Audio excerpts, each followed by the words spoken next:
Okay guys, what I got here in this envelope is a knife I ordered for $23.99 shipped.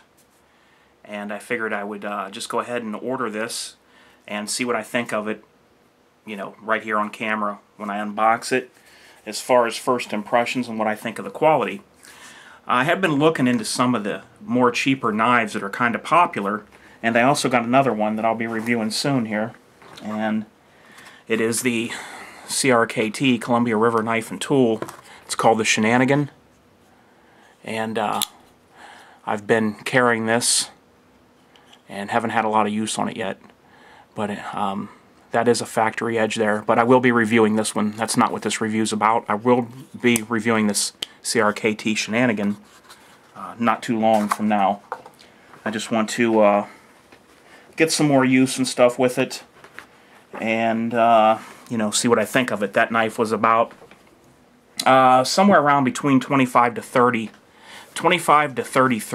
on eBay. So let's go ahead and get into this one. I'm going to be using the Benchmade Sequel 707. Let's see here. I think I'll just go for the edge right here. The knife is very sharp, very comfortable to cut into things like this with a knife that's nice and sharp, like that. I'm trying to stay in view here. Let me give it another little cut here. And one up top here. There we go. Should free it up. Packing slip.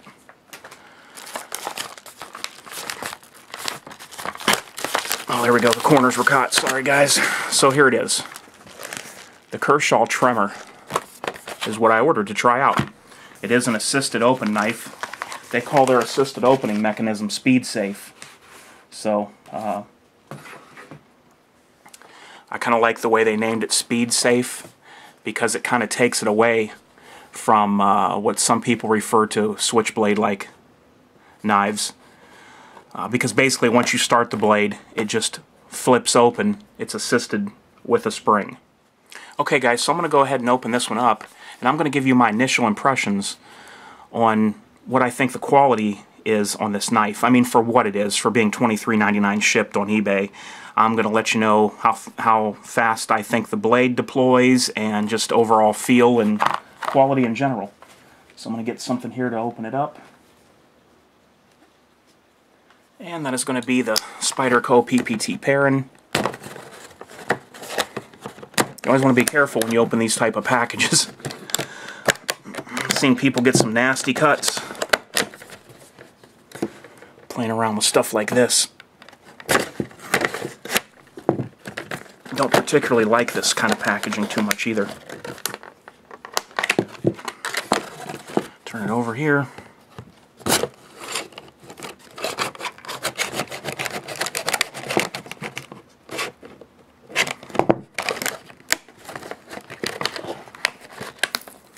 A little corner there holding me up. Okay, here we go. Now it does come with a little guard on the tip, that's pretty cool. You can keep that if you want for when you store the knife, or you can do like me and just throw it away. But yeah, so there's the protector there. You know, it feels pretty good. It's not too heavy. Feels pretty balanced actually. Material feels just under what I would call a medium grippiness, just under that. So it's not, if you had high, medium, and low as far as grip texture, I would rate this between low to medium. Feels pretty ergonomic in the hand. No jimping. There is a little bit of jimping on the liner lock. I'm not feeling any blade play right now, so I'll go ahead and close it and see how the assist works. Wow, that works really well, really smooth. Okay, this is made in China. They do have it stamped on there, and I believe the blade steel is 813 CR MOV if I'm not mistaken. And this knife does have some pretty chunky steel liners that are drilled out down in there. Yeah, it feels pretty ergonomic. Let me go ahead and open it for you guys a couple more times. I know people like to see that. Speed safe, assisted opening. Like, I can feel at one point when I push this, I can feel just a little bit of sluggishness about when the blade's about right here, because this is a lot of steel for an assist bar down here to open, but it does snap with authority. It's no slouch, let's put it that way.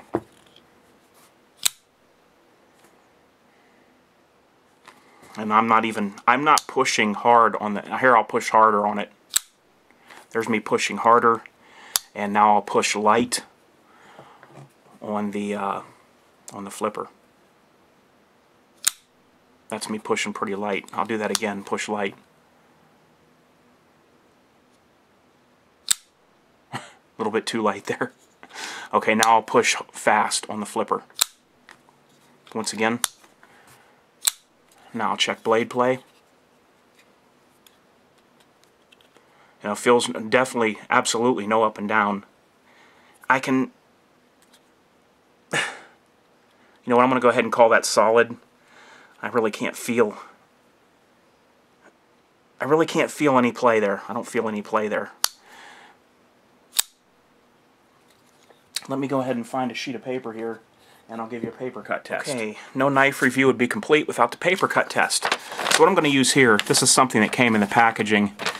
This is definitely thicker stock than notebook paper or phone book paper. This is like a printer paper, so it's thicker stock paper. So I'm just going to set her here and let's see what we can do. That little mess up was me, not the paper. Let's look at the grind on this real quick. I didn't do that. Get this to focus in for you. Does have nice grind on there for what it is, for, you know, $23.99 shipped, $24 knife. The grind is pretty nice. It does feel sharp.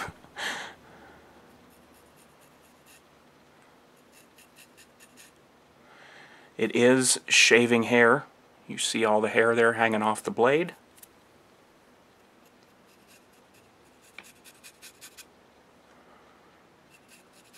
I think I was on a bald spot there. Yes, there we go. You can see all that hair there coming off the blade.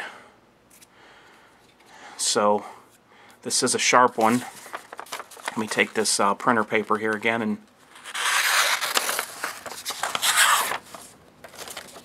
you know a knife's sharp when you can do cuts like that. So out of the package sharpness, I'm going to give this a 10 out of 10. For what it is and for the price, there's no doubt this is a 10 out of 10. Highest score as far as sharpness out of the box. Especially, you know, if this was something like phone book paper, it probably would cut it easier. Let me see how that was me, not the knife. Let me see if I can get it to kind of shave a piece here. It is a toothy edge, I can feel that.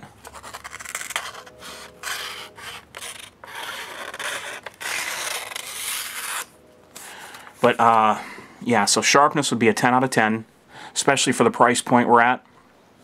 Lockup, I'm telling you, this is solid, side to side and up and down. Lockup, I'll give it a 10 out of 10. Ergonomics, I'm going to call ergonomics, just for me, as of right now, I'm going to call ergonomics a 7. I'll call it a 7 as for my initial review for this. As far as handle, this could definitely be more grippy, a little bit more grippy, and maybe, you know, if there was some jimping cut here and here. But the thing you got to keep in mind, guys, is they probably wanted to keep the cost of this knife as low as they could, so I'm not going to fault them for the jimping. because to add jimping and to add jimping right here is time and materials, and then the knife probably starts to get more expensive, and some people can't afford an expensive knife, so they get things like this.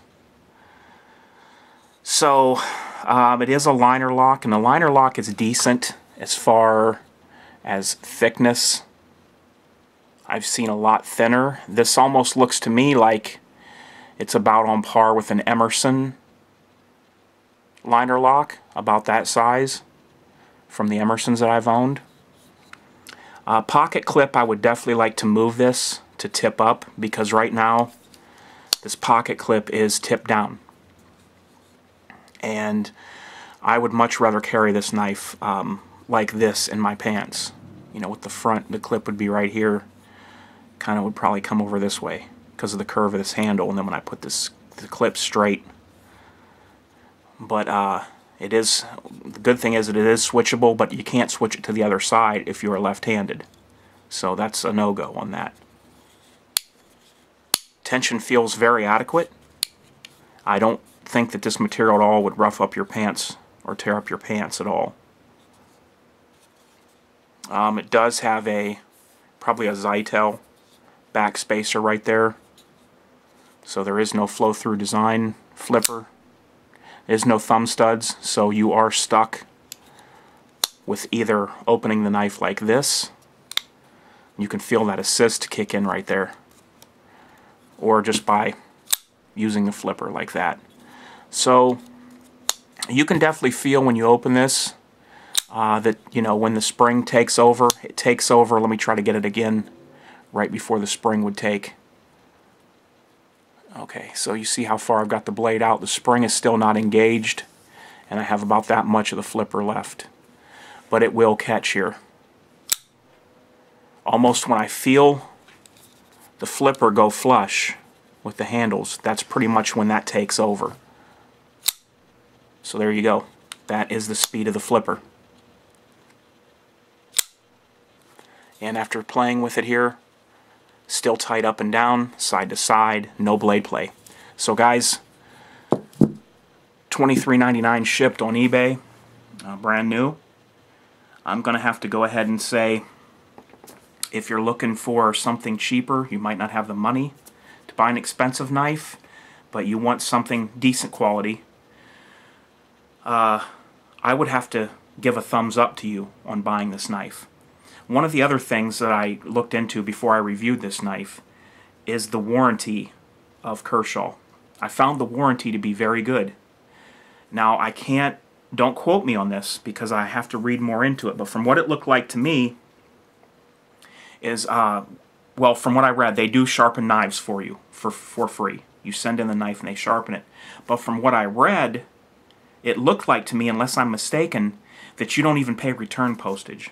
That you just ship the knife in with a paper with it, some kind of a sheet of paper or whatever with it that tells what the problem is or if it needs sharpened, and then they do the warranty service on the knife. Like I said, sharpening is free, and then they ship it back to you.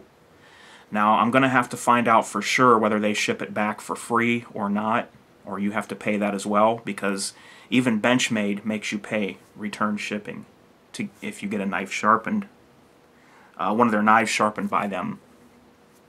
But overall, if you're looking for a cheaper knife, the weight feels good. It's not too heavy. Feels pretty balanced. The handle is heavier, but to me, the knife feels pretty balanced overall. Edge sharpness is great. Does have a very nice semi-polished edge on there. And for $23.99 shipped, I'm going to give this knife a thumbs up. Alright guys, this is H4T, and that's my review of the Kershaw Trimmer. I'll be back with you guys in a little bit with probably another knife review. Alright everyone, have a good day.